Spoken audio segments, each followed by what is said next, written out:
Hello everyone, good morning. Welcome back to my channel. For today's video, I'll be sharing with you how I put together a lunch bag using eco-friendly and sustainable materials. I use it every time I go to work, like later this afternoon after filming this. My children also use them in school for their packed lunches, and my husband and I also bring one with us when we go on dates or for short trips. This bag is made from 100% natural jute fiber, which is organic and vegan. They were handmade by admirable women from Bangladesh, and buying products like this ensures their continued source of income. Let me tell you that I have in fact went through a variety of lunch bags like crazy. My choices were either influenced by brand, color, or brand and color, not really feeling satisfied with those choices. Well, until recently, I haven't given much thought on how the products and the incredible amount I use of it could impact the environment. From head to toe, from sunset to sundown, one person, that's me, creates waste that goes back to Earth. I'm a rubbish factory. And if there are 8 billion other people in the world right now doing exactly the same things, well, Mother Nature doesn't stand a chance, does she? This line of thinking was what inspired me to make small steps towards low-waste living as opposed to zero-waste lifestyle, which is not realistic for me considering I work in a place where everything is either single-used or wrapped in disposable items. Minimizing our personal or household waste should be the right place to start to make a friendlier impact on our environment, I think. Okay, so going back to my lunch bag, it won't be complete without a sandwich, of course, which I usually would have, but my husband made us some mouth-watering cheese rolls yesterday, and that's what I'm having today. No question about it, and this yummy chocolate cookie that a sweet coworker baked for the team yesterday. I would normally pack them using cling wraps or Ziploc bags, but not anymore since I've discovered another option actually exists using beeswax wraps. These are pieces of cloth made from 100% pure cotton soaked with wax naturally produced by bees, jojoba, and other essential oils with antimicrobial property. You can find them in local or online organic shops. Some of the shops offer workshops on how to make your own.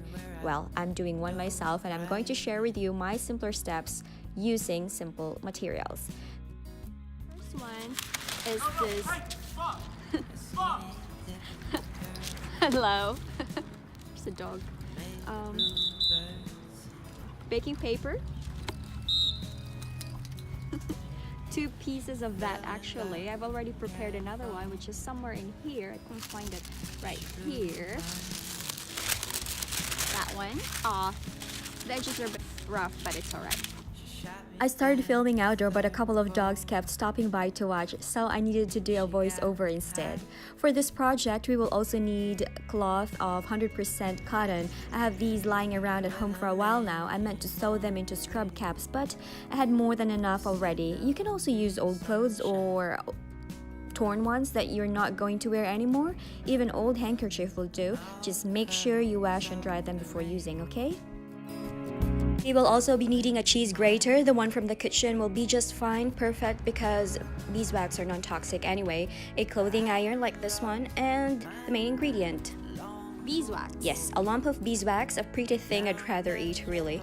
Obviously, I won't be showing you the steps from out here because I don't have electricity supply for the iron, so we're going back to our tiny dining table. I'm using this chopping board to keep the wax from seeping through the tablecloth. Then we will place the first baking paper as the first layer, and then this pink pattern, which I've pre-cut before, as the second layer.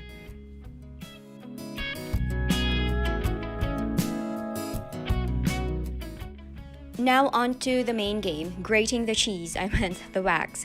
It was not as soft as cheese, to my surprise, so Riwal took pity on me and lent a hand or two. Once we've grated enough, we'll just sprinkle it all over the surface of the cloth, making sure we have covered a good area of it. At this point, we can pour drops of essential oils like jojoba, lavender, resin oil, but that's optional, it's entirely up to you. Then we'll put the second piece of baking paper over it so it won't stick to the iron, which should be hot by now, I assume. We'll run it through the arrangement nice and easy, slow and smooth.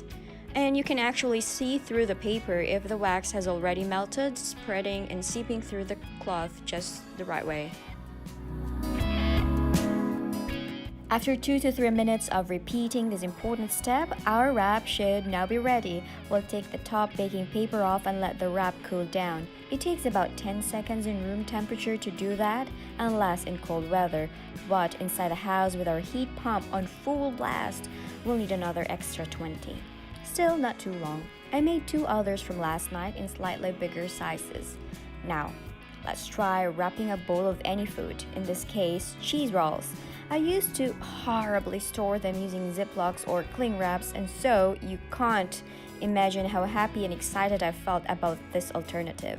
The beeswax makes the fabric airtight, waterproof, and flexible to the container shape. We of course only use this when food is cool, and we wash it with cold soapy water and dip or travel dry. They last around 6 months of constant use, but they're not suitable for raw meat, microwave oven, or dishwasher. It's practical, eco-friendly, organic, most of all, pretty. A complete package.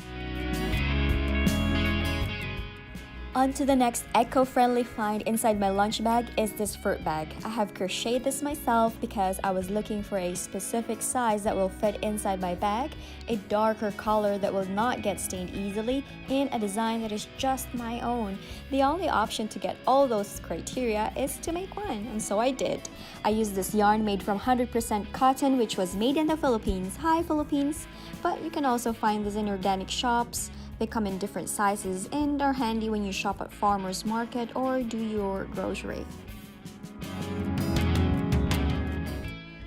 Any eco-friendly lunch bag will not be complete, of course, without your very own personal straw and cutleries.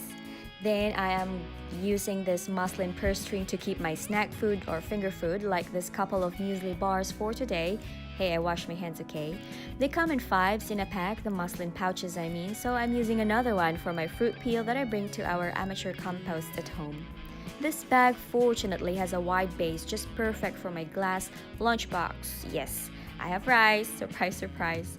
Lastly, a little personal touch of a frog key holder from Fiji that was just lying around in the house. It's not something new. I know the bag tag is still on. Actually, I just kept it there so I can show you where it was made from. I'll remove it later, I promise.